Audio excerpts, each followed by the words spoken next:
This is Mike Roth. Welcome to the Open Forum in the Villages podcast.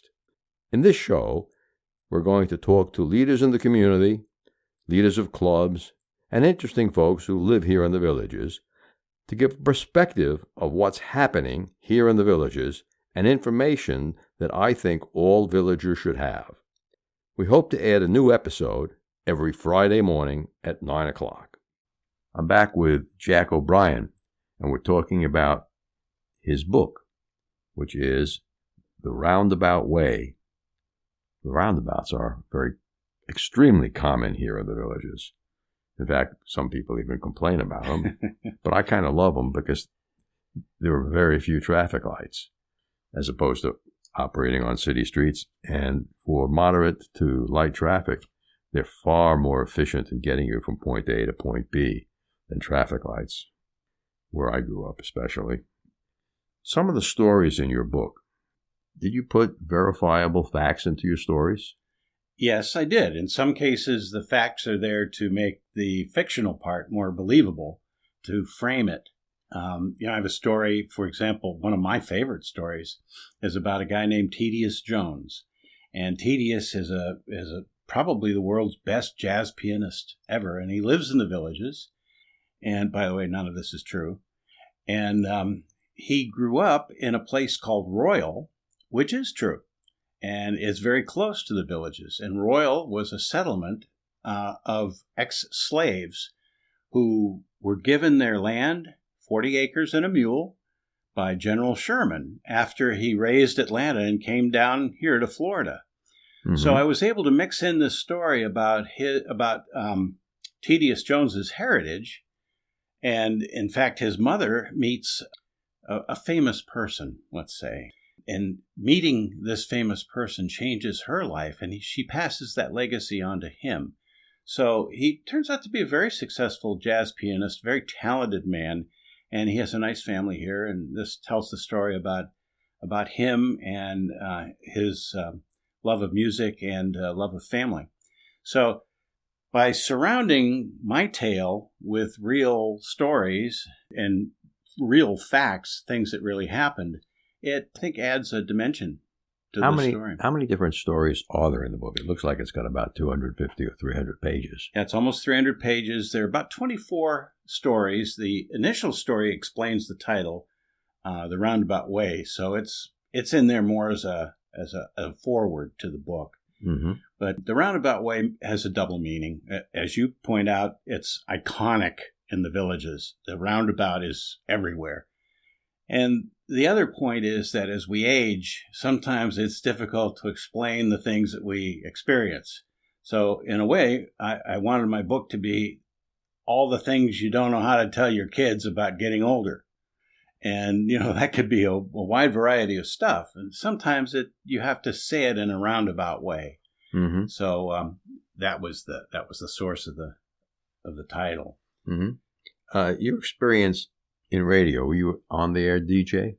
Yeah, I started as a DJ. I was 15 and pitched an idea for a show to a local station, and son of a gun, they accepted it and found a sponsor for it. And I one day found myself sitting there at the control board, sweating profusely and wondering what the heck had I done. And it got better and better, though. I enjoyed it just tremendously, and it was fun to learn how to think on your feet. It was fun to handle the technology at the time. This was all probably cartridges. Yeah, it was tape cartridges and quarter-inch reel tapes, and you had to be pretty fast with your hand-eye coordination to produce a show. And, a lot of that's changed now. When I look in the window down at Lake Sumter Landing, they're pushing buttons and the computer has everything in order. So it's much different. I would think they hopefully have made it easier to do. Yeah, and they put more work on the back end guy. And that's right. In production. The pre-production. Yes. But then I went from that into managing the station. Oh, so that's good. Yeah. So what influence did being in radio have on the way you wrote your book? think it had a great influence on my dialogue, because being in radio, it's all spoken word. So you have to really listen to how people handle conversations. How do people really sound? And so many writers will write a dialogue that may be stilted, or they might have difficulty switching from one kind of an accent, for example. If I'm in my book, for example, I'm writing about a guy who's from Ireland. So I need to express his speech in a way that sounds like he might have an Irish accent. And or there's another occasion where there's a story called Lunch with a Bear. And the woman who has lunch with a bear has a southern accent. Was she lunch for the bear? Yeah. Well, she was fearless. She's quite a woman. And that's another thing about my characters. They're all people that I'd like to know. Do the characters transcend stories and go from one story to the next? I haven't done that yet, but some of the locations transcend the stories. There's a location called Strawberry Swamp that I've created.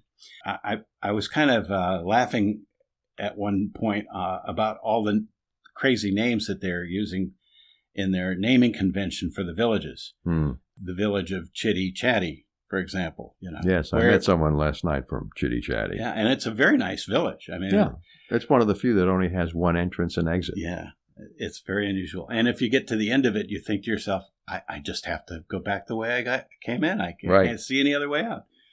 Well, where would a name like that come from? Well, there might have been a creek nearby or something that it took its name from. But I thought, it's kind of crazy, so I'm going to come up with a name that is kind of nice and sweet, but also kind of like, what? So that's where Strawberry Swamp came from. Oh, okay.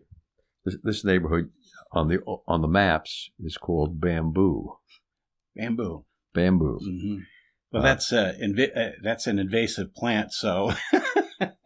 Who knows what was here 40 years ago. At least they didn't call it poison ivy or something. Mm-hmm. So as a self-publisher, I'm sure you didn't hire a separate marketing company to help you market your book. You probably figured you knew it all. So has your marketing experience helped you sell more copies of the book? I don't think it did, to be perfectly honest. Confessions of an ad agency executive. And I'll tell you why. This is a unique product. And it's a whole different kind of animal that I hadn't handled before. I had no experience. Nobody paid me to go to school on their product and learn how to do it. But I was able to, because of my experience, look at this marketplace and understand it, I think. Better than someone who didn't have the experience. So I had some idea about what would sell, where to go. For example, I went to Barnes & Noble and I told them, I said, I just want to introduce myself. I've written a book. This was just before Christmas. And it's about the villages. And I understand that I may not be able to get the book in here, but I wanted to come by and offer myself to do any readings or book signings or anything. And the woman said, let me see the book. I showed it to her. She said, we want this book. So, one of the lessons that I learned in the advertising business is you've got to do the work. You've got to hit the ground. You've got to walk into places. You've got to be willing to sell and talk to people and understand what their needs are. And it works for this product like it does for other products. Mm-hmm. So in that way, I think the experience helped. Have you used social media at all to sell the book? Yes, I did. When I launched the book, I had a website, which is down right now because it needs to be revamped. I used Facebook and created an identity on Facebook for the purpose of promoting the book, and it helped. It does. Yeah, it made a big difference, and a Twitter account for the book too. Mm-hmm. So, my daughter published her own book about almost 2 years ago now. Yeah, and she has stayed with the social media and promoting the book, talking about the book. And most weeks she's got something on the web about the book. Yeah. And she's sold 6,000 copies of it, I think. Oh, that's wonderful. Yeah. For a I'm going to call it a semi-self-published book. Mm-hmm. She hired a internet self-published consultant to work with her to help her get the book out there. And she collaborated with a couple of people, and it's led to some television appearances. And oh, well, that's really smart. Work with the professionals, people who are in this industry and who have a track record. I think that's really smart. Mm-hmm. What's the single biggest thing that you've learned, Jack, from writing your book? When you said that, I immediately thought about content rather than marketing. And I think what I learned about content is you have to drop your ego. Mm-hmm. You're going to write a book and it's going to last beyond your years. Mm-hmm. Somewhere it'll exist. Mm-hmm. And that's a big deal. But if you really want it to be quality, if you really want it to be good, and you want people to read the stories and think to themselves, that had value to me, that was worth reading, then you've got to be willing to listen to other people. So when I go to my critique group and they say, you may like this line, you may think it's emotional and poetic and meaningful, we hate it. And you have to be willing to kill it. Okay. Yeah. So content is king. It is. That's right. Good. And your wife wrote 5 books. I know she's not here with us. Were they also self-published? Yes, they are. They're chapbooks, which in poetry means that she went to a publisher who works with poets, and she paid a little bit of money to get it printed. And then they have a relationship where the publisher says, we will preprint a certain quantity, and then you can buy these from us and resell them. We'll stock them, and we will also try to sell them ourselves. So she's been very successful. In fact, one of her books that was written when she was in Pittsburgh is in the Pittsburgh History Museum's collection in the Smithsonian Institution with a Library of Congress book number. So she's done very well with her writing. Doesn't your book have a Library of Congress book number? It has an ISBN number that was assigned by, here it is on the back, this barcode. Yeah, it's a barcode. Yeah. But there's no Library of Congress number? No, I don't think Congress knows. Only the IRS knows I exist. Oh, okay. They want to check your tax return. Yeah, that's right. So many hundreds of thousands of copies have sold. That's right. They don't believe it was 500. I know they don't. So, Jack, this book would have to be ruled as successful for you. Are you planning to write a sequel to it? I'm thinking about a sequel, and I've written some stories in case I get to that point. I'm working on another totally different kind of book now, a novel. Mm-hmm.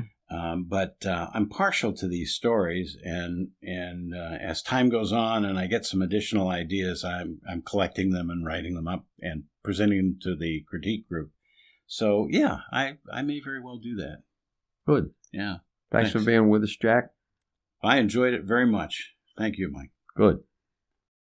Remember, our next episode will air live next Friday at 9 a.m., or should I say pre-recorded, but that's when it'll be released on our regular subscriptions. Bonus subscribers can get early access to episodes. Should you want to become a sponsor of the show, contact me at mikeroth@rothvoice.com. If you know someone that you think should be on the show, send me an email at mike@rothvoice.com. I want to thank everyone for listening to the show. The content of the show is copyright by Roth Voice 2022, all rights reserved.